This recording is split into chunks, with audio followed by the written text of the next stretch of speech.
Hey guys, so today I'm going to share with you how you can incorporate all of your subjects into one topic and then all of your other subjects kind of bundle into that.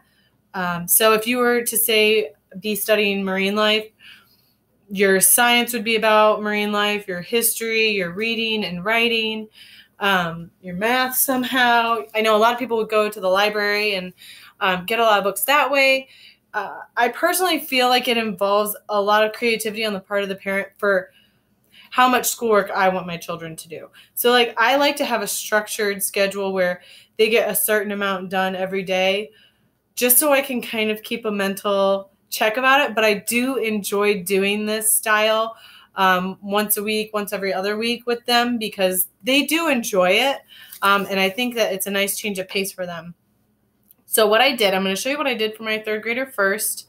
I write out worksheets for them, and it really doesn't take that much time, especially since they can do the majority of the worksheets themselves. I probably spent 20 to 30 minutes on each worksheet, and that is much less than, I sit down and I'll do an English lesson for 30 minutes. So it's very similar in my time.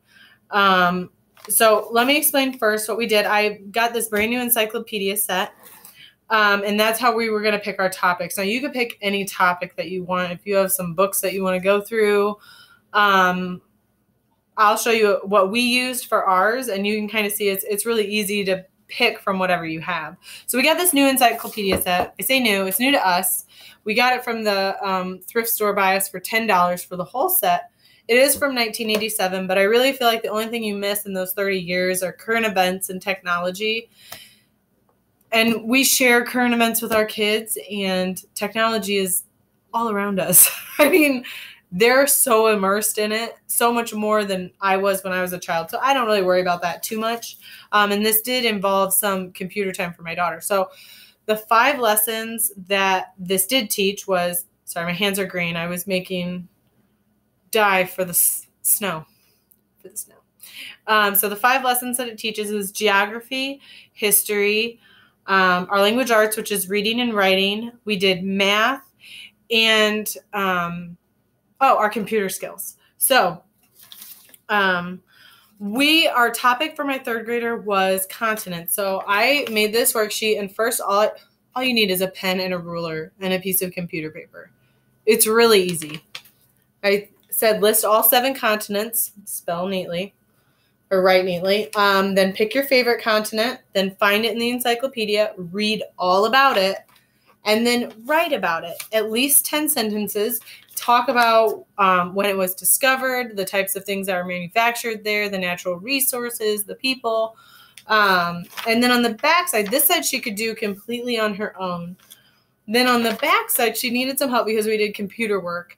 I had her find the largest country on that continent, the smallest country on that continent, and then I had her find the square, area. Sorry, it's been a long day.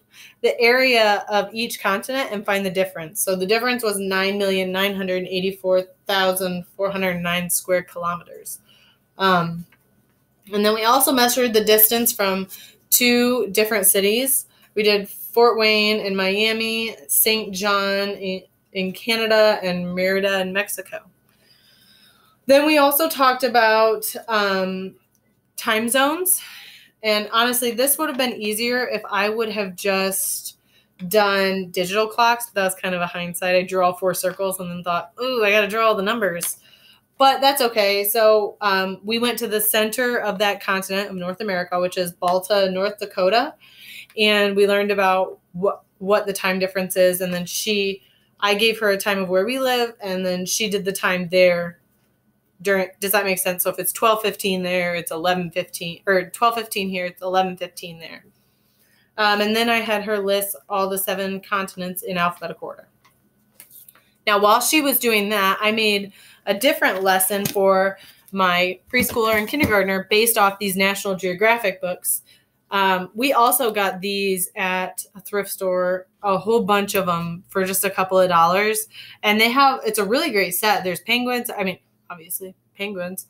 There's lots of different animals, but there's also like migration. There's one on volcanoes, and I think there's one on oceans. So they're really interesting to read, though, and they're really good for unit studies because they're full of really bright pictures and lots of content, but not too much content. You know, sometimes you can open these books and there's like blurb, blurb, blurb, blurb, and it's just too much. I just can't handle it. But this one's really good, and it hits all of the really important points. And for my kindergartner, we did our reading, writing, spelling, and math all in this. So he did 4.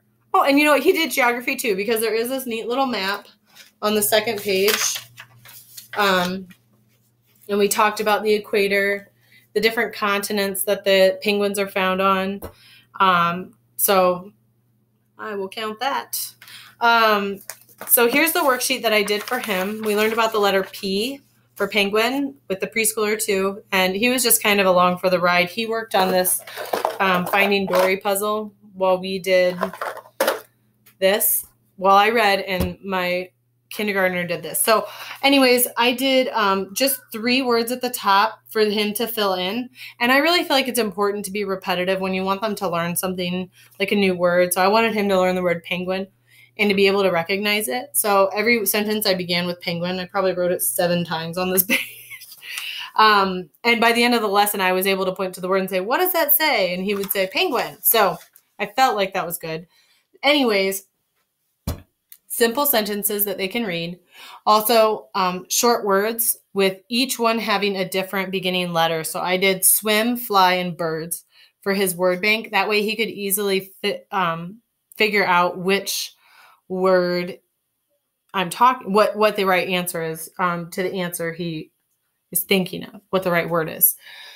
So anyways, he worked on his writing. He traced a word that I wrote, and then we did some math. I just drew some little penguins, and he struggles getting his 3s and his 9s the right direction. So I made sure to have equations that equaled that.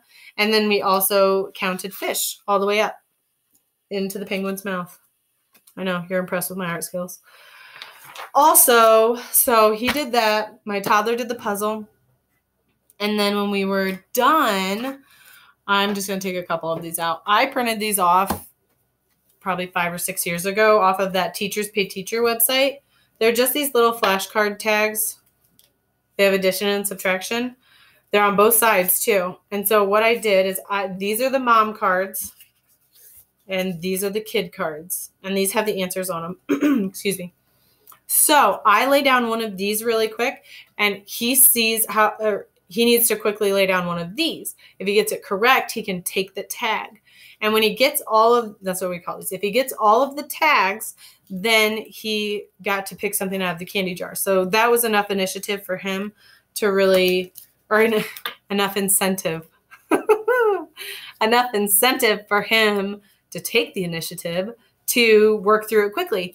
And then after that was all said and done, we just, they're watching a penguin show that we found on Netflix, and we're going to call it a day. I feel very content with the amount of lesson that they learned, and I know that they enjoyed it. I know it was a review of all the things that they've been doing over the last weeks, and I think it's a good break for them. I think it's a fresh of breath air for them, and I think it gives them the opportunity to be able to be kids and have fun and to learn about something that they're interested in. So I hope you enjoyed my little spiel, and I hope I didn't take too much of your time away from your family. All right. Have a safe weekend. Have a warm weekend, and I hope to talk to you soon.